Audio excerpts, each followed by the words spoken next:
I made a letter opener in cedar for my father's birthday when I was 11. Wow. And it was the only thing he ever praised me for that was outside of his control. Yeah. And I never realized that how much that meant to me, because he, man. Yeah. But I loved him very much, and whenever I was hurt, I would think, well, he liked what I made for him. And I think that may have been one of the triggers that he take up sculpture.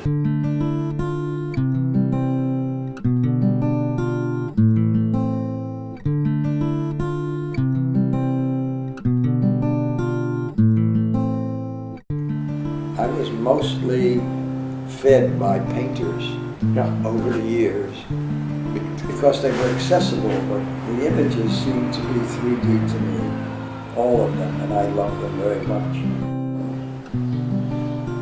And that was during the 50s at New Peak, Deanna. We used to go to the museum every day at lunch and go through the collections, and we did that for 6 years. Yes, I worked at the archives, I slept in archives, and I had a studio within 3 blocks of the archives where I carved.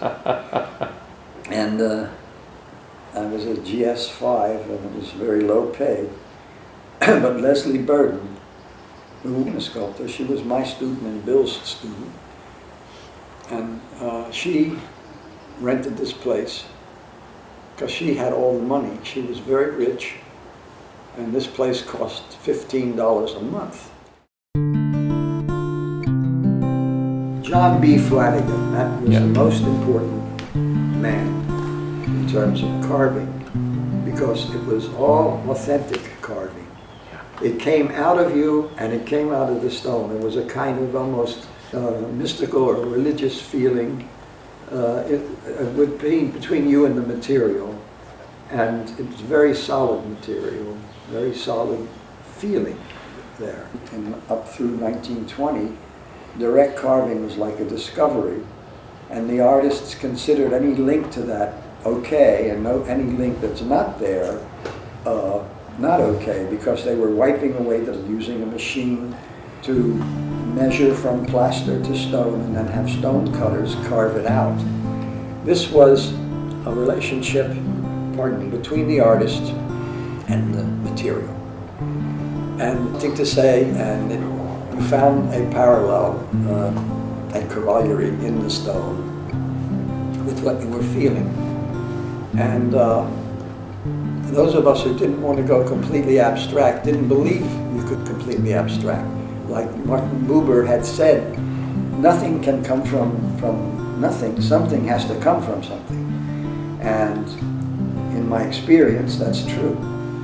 Rodin didn't carve directly into stone. He only finished them after the carver had done within 1/8 of an inch of the finished piece. And as a result, we were very contemptuous of it. And Michelangelo, except those pieces he carved directly. Like the slaves. Yeah, exactly. And, you know, snobbish little kids suddenly talking Michelangelo thing, you know. I mean, you just want to hide from things like that you said when you were 20 or 25 or whatever.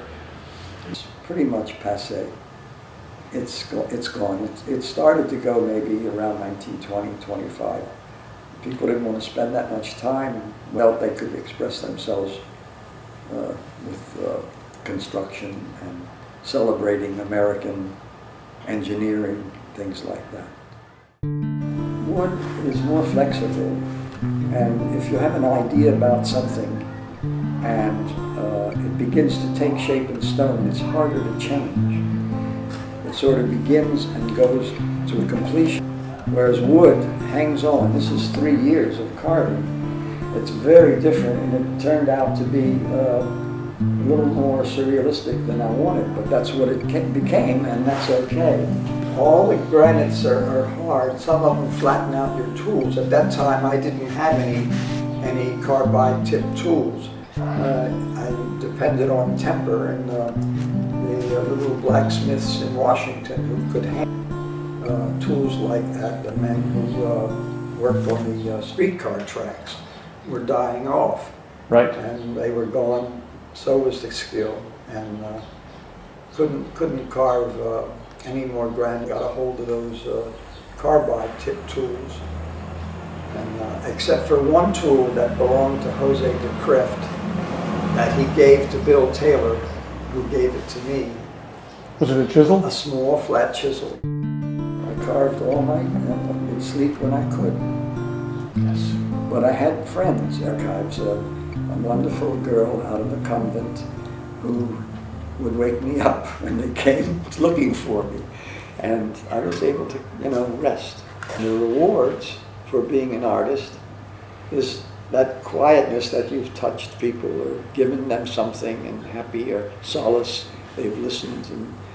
And that's very hard to trade off for a life. That was in my last days at Charlotte Hall Military School in 1943, my senior year there. I was writing poetry because I wanted to be accepted in the literary society, but they wouldn't accept me. That little Jew boy doesn't fit, and but I could fit the boxing team to protect myself, which I did, and nobody bothered me after. The first impact was A.E. Housman. Uh-huh. And I went crazy with it. I wrote a volume like that of his poems, 4 lines, 8 lines, 10 lines, just on and on and on. And then Henry Birnbaum was my teacher in 1946. He taught English 101, but the last 20 minutes of every class was literature, and the first one was Hart Crane. Uh-huh. And that left me forever with an identity, because it's the greatest poetry I'd ever read. And I just began writing like crazy, sending out volumes, and of course rejected endlessly, but published endlessly too. I had an awful lot of poems published. But to translate feelings into stone, and that's you shouldn't ask for more. It's not going to, change the world or make the stock market go up in your favor. Thing to do with those things. But for you, it's both solace and always some kind of genuine passion. Yeah, it's always passion and always an attempt at love. Because love is what's at stake as we get older. Early on, you did a Jonah piece, and you've done a lot of them since. Yeah. What's the story of Jonah? That it's the idea of rebirth, the idea of humanity. Let's assume like we're going and we get killed in wars and this and that. Eventually, there'll be a triumph over death. And I think being reborn will be at a time when we become someone else. That the dull reptilian part of our brain will vanish. And we'll be God's children. I think binds humanity, and we shouldn't be made to feel guilty about it. we do what we can, and we learn, and we do better. I think evil triumphs, that's all. It mustn't. So the tenderness of death here, the tenderness of life here, they sustain us. That's what we must do.